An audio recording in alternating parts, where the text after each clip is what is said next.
Channel को subscribe जरूर करें और साथ में बेल आइकन को दबाना ना भूलें। आज मैंने भी किसी से प्यार किया था, उनकी राहों में इंतजार किया था। हमें क्या पता भूल जाएंगे हमें।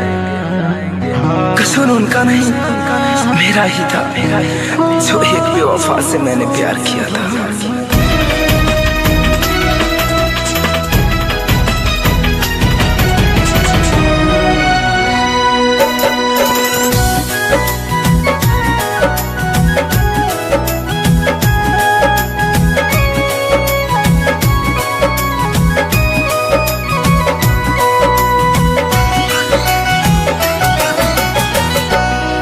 कोई प्यार किसी से मत करना, कोई प्यार किसी से मत करना।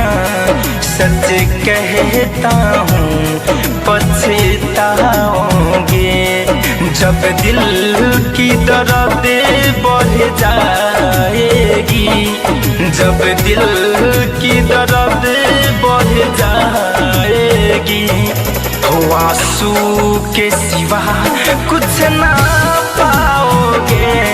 कोई प्यार किसी से मत करना, सच कहता हूँ पछताओगे।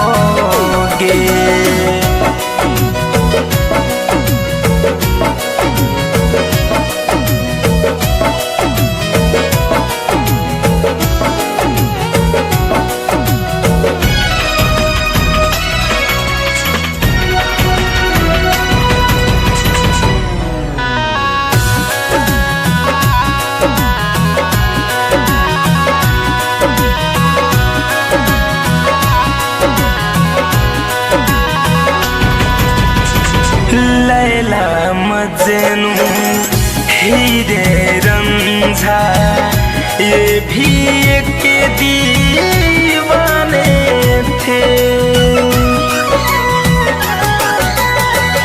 क्या क्या गुजरी सबके दिल पे, खा के ठोकर सब जाने थे।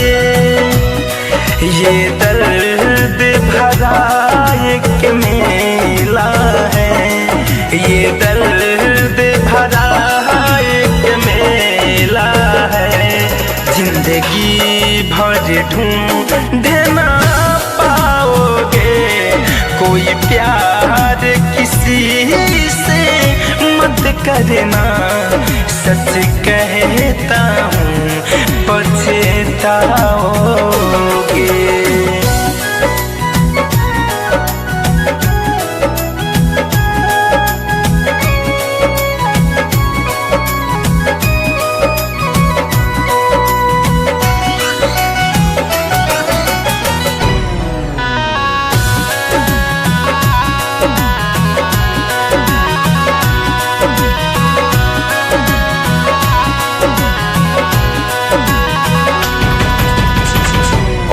बेवफा जो निकले गई तो उसको ठोकर भी खाना है।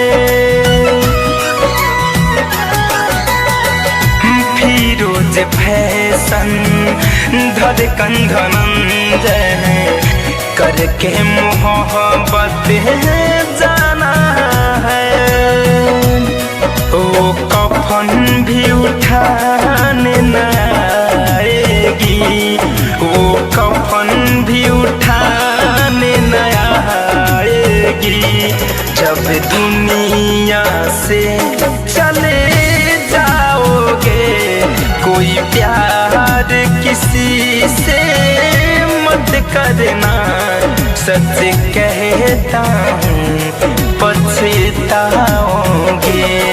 जब दिल की दर्द बढ़ जाएगी, जब दिल की दर्द बढ़ जाएगी।